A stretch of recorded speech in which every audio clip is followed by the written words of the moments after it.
Hello friends, welcome to my channel Learning Electronics. In this video we are going to learn Kirchhoff's current law and we are also going to see one numerical problem based on it. So before starting the video, please subscribe my channel and also press the bell icon so that you can get more updated videos from here. So let us start the video. These Kirchhoff laws are developed by a German scientist whose name is Gustav Robert Kirchhoff. He gave two laws, that is Kirchhoff current law and Kirchhoff voltage law. He developed these laws for easier analysis of interconnection of any number of elements in the circuit, and we know that these laws are the basis for network analysis and they can be applied to both AC as well as DC circuits.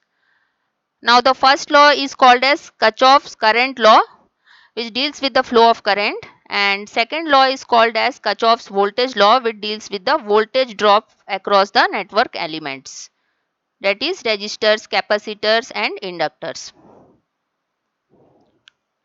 Now there are some limitations of Kirchhoff's law. Kirchhoff's laws are based on lumped element model. Lumped element model means they are only applicable to lump type of networks. What are lump type of networks? They are networks where the elements of the network are physically separable. That means we can separate the resistors, capacitors or inductors connected in the circuit physically. But there is another type of network which is called as distributed network, where the elements of the network are not physically separable. In such type of networks, Kirchhoff's laws are not applicable. So in distributed networks such as transmission line, the Kirchhoff's laws are not applicable, as in this transmission line charge density is constantly oscillating type. Okay. Now let us see the statement of Kirchhoff's current law. The statement is the algebraic sum of current in a network of conductors meeting at any node of the circuit is 0. Here we can see in the statement that algebraic sum is written. Algebraic sum means whenever the positive and negative values of any quantities are considered in the sum, then that type of sum is called as algebraic sum. So algebraic sum of currents means when the currents are considered based on their signs, negative or positive sign, then it is called as algebraic sum of currents. So the algebraic sum of currents in the network of conductors, when they meet at a node, their sum will be equal to 0 according to this statement. So the equation is sigma k is equal to 1 to n, ik is equal to 0, where n is the total number of branches with currents flowing towards or away from the node. Now Kirchhoff's current law is also called as point rule, junction rule or node rule. Now let us see the sign convention of Kirchhoff's current law. Here it is written that direction of incoming current is equal to positive. That means whenever the currents are coming towards the node, then they are taken as positive. Direction of outgoing current is negative. That means whenever the currents are going away from the node, then they are taken as negative. Okay, now we see it by an example. Here one node is considered, that is N node, and 5 currents are connected to it. So here I1, I2 are coming towards the node. You can see here I1 and I2 are coming towards the node. That means according to this sign convention, incoming current should be taken as positive. So I1 and I2 will be positive, whereas here we can see that I3, I4, I5 are going away from the node. That means they are taken as negative according to this sign convention, because direction of outgoing currents will be negative. So here 2 currents will be positive and 3 currents will be negative. So the equation can be written like this: I1 plus I2 minus I3 minus I4 minus I5 is equal to 0. So from this equation we can write I1 plus I2 is equal to I3 plus I4 plus I5. So from this equation, we can state that sum of incoming currents is equal to sum of outgoing currents.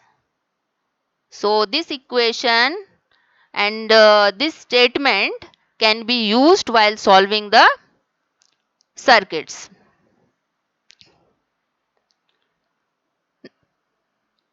Kirchhoff's current law is based on conservation of charge. This means that the current law relies on the fact that the net charge in the wires and components is constant.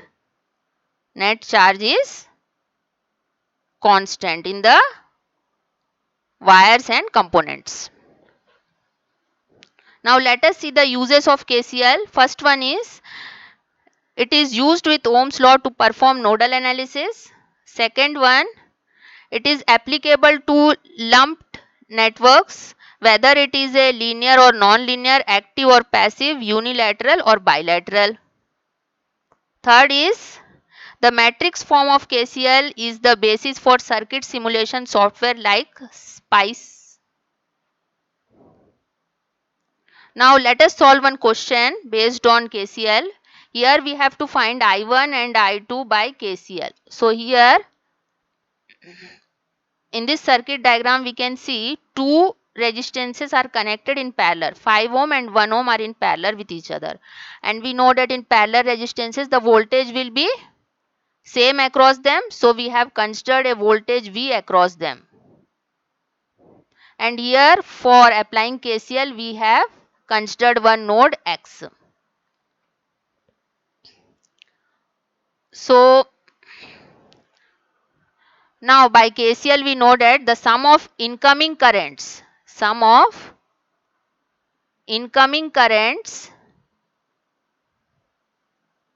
is equal to sum of outgoing currents. So from this circuit diagram we can see that 5 ampere and this dependent current source 4I2 is coming towards the node. So it will be positive according to KCL. So we write 5 plus 4I2. Now according to this statement, sum of incoming currents is equal to sum of outgoing currents. So here I1 and I2 are outgoing from the node X. Then 5 plus 4I2 will be equal to I1 plus I2. So from this equation we get I1 minus 3I2 is equal to 5. This is our equation number 1.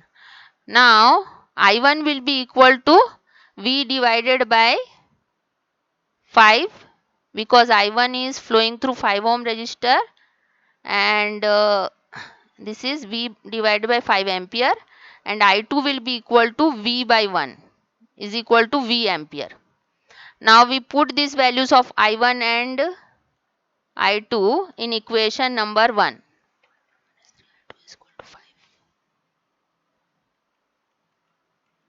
This is the equation number 1.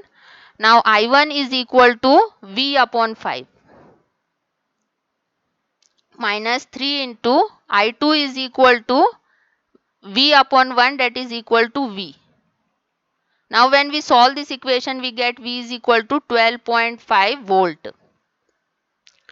So now we put the values of V in I1 and I2 equation. I1 is equal to V upon 5 which is equal to 12.5 divided by 5 is equal to 2.5 ampere and I2 is equal to V ampere. So it will be equal to 12.5 ampere. So I2 we got 12.5 ampere and I1 we got 2.5 ampere. So in this way we can find out the currents in the branches with the help of KCL. So hope friends you have understood the topic. Thank you very much for watching and please do subscribe my channel for more updates.